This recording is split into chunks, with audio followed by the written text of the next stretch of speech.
All miracles na ginagawa ng Panginoon dapat po nagpo-flow sa simbahan, nagpo-flow po sa atin because we are the church of God.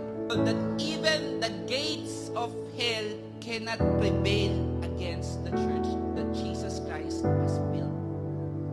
Wala pong makakapigil sa simbahan ng Diyos. Our God is a supernatural God.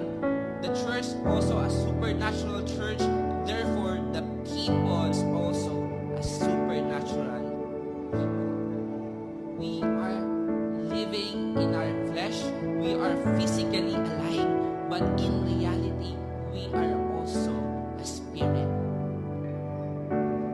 Because we have the Spirit of God. And we have the DNA of